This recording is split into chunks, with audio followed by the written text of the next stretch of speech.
Merci, M. le Président. Ce matin, l'invitation du mouvement citoyen « Je protège mon école publique », des dizaines de milliers de parents, des professeurs, des étudiants, de simples citoyens ont fait des chaînes humaines autour de plus de 300 écoles dans 17 régions du Québec. Le chef d'opposition officielle ainsi que le député du Lac-Saint-Jean étaient avec eux afin de les appuyer. Le 2 septembre dernier, j'y étais également en compagnie du maire de Mont-Laurier, des gens d'affaires, des parents.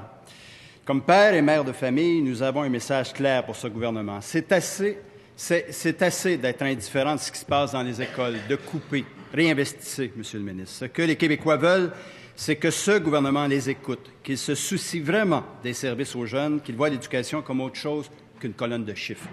Monsieur le Président, malgré un horaire chargé, les parents ce matin prennent le temps de dire « assez, c'est assez ». Il faut réinvestir dans les écoles publiques et ce, maintenant. Le gouvernement va-t-il enfin entendre le cri du cœur de ses parents? Monsieur le ministre de l'Éducation. Monsieur le Président, si j'avais su que mes collègues d'en face aujourd'hui allaient se présenter à ces manifestations, je leur aurais fourni des copies de ce tableau. Il se fait en format plus grand, donc pour une manifestation, ça peut aller. On peut même penser le mettre sur des T-shirts, si les gens veulent le porter sur un T-shirt. Qu'est-ce qu'il dit, ce tableau? Qu'est-ce qu'il dit à la population du Québec? Et qu'est-ce qu'il dit à ses parents, à vrai dire à tous les parents du Québec? C'est qu'en 20 ans, depuis 20 ans, et même avec le dernier budget, dont on sait, on reconnaît ici que c'est un budget plus difficile en éducation, que le Parti québécois n'a aucune leçon à donner, n'a aucune leçon à nous donner en matière d'éducation. Je pense que c'est Albert Camus qui disait « Il y a de ces personnes qui ne savent pas ce que c'est que de connaître la gêne. » Le Parti québécois n'a aucune leçon à nous donner en matière d'éducation, et encore plus parce que le Parti québécois s'entend avec nous sur une des priorités de notre gouvernement, c'est de revenir cette année à l'équilibre budgétaire.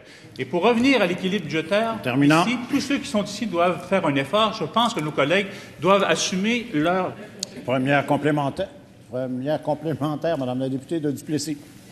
Président, très tôt ce matin, malgré le froid, les parents de la Côte-Nord étaient devant leurs écoles parce qu'ils sont inquiets pour l'avenir de leurs enfants. Le premier ministre de l'Éducation ne peut pas faire comme si rien s'était passé ce matin. Et j'espère sincèrement qu'ils prennent ça au sérieux. Puis il ne peut pas nous dire c'est des négos, c'est de la stratégie. Il y a des parents inquiets, Monsieur le Président.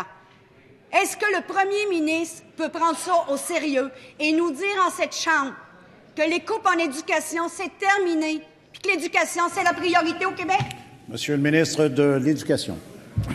Alors, Monsieur le Président, je pense que maintenant on s'entend ici en Chambre, je pense que tout le monde s'entend ici en Chambre, que le Parti québécois n'a aucune leçon à donner, certainement pas, en matière d'éducation et en matière de coupure et d'investissement en éducation. Maintenant, on sait où on s'en va. On sait que c'est une année plus difficile, on l'a annoncé souvent, et on sait qu'on veut réinvestir en éducation, mais on veut investir dans des projets qui vont être porteurs, des projets stratégiques. L'essentiel de notre vision, c'est de favoriser l'autonomie de l'école, de s'assurer que les ressources les plus importantes soient à la portée des écoles, non pas dans les structures, mais dans la définition des tâches de chacun. Deuxième complémentaire, Madame la députée de Tachereau. Il y avait des centaines de parents avec nous il y a un mois. Moi, j'étais à l'école Saint-Jean-Baptiste. Il y en avait des milliers à travers le Québec aujourd'hui. Il y en avait avec moi à l'école Sacré-Cœur dans Saint-Sauveur à Québec. Des milliers de parents qui sont inquiets. Puis c'est eux, c'est en leur nom qu'on vous parle.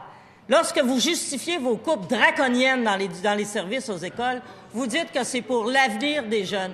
Monsieur le Président, couper dans l'éducation, c'est couper dans l'avenir. L'éducation, c'est ça l'avenir du Québec. Allez-vous comprendre le message des parents? Monsieur le ministre de l'Éducation. Une déclaration qui est assez forte, Monsieur le Président. L'éducation, c'est l'avenir du Québec. Quand les résultats de notre parti sur 20 ans en investissement en éducation, c'est ceci. Alors, se lever aujourd'hui pour nous dire c'est l'avenir, ça tombe bien, ça fait très longtemps que de ce côté-ci de la Chambre, on a compris que l'éducation, c'est notre avenir. Donc, on a compris ce message depuis longtemps. J'espère que nos collègues vont le comprendre aussi et qu'ils vont diffuser cette information à l'ensemble de la population dans les prochaines semaines.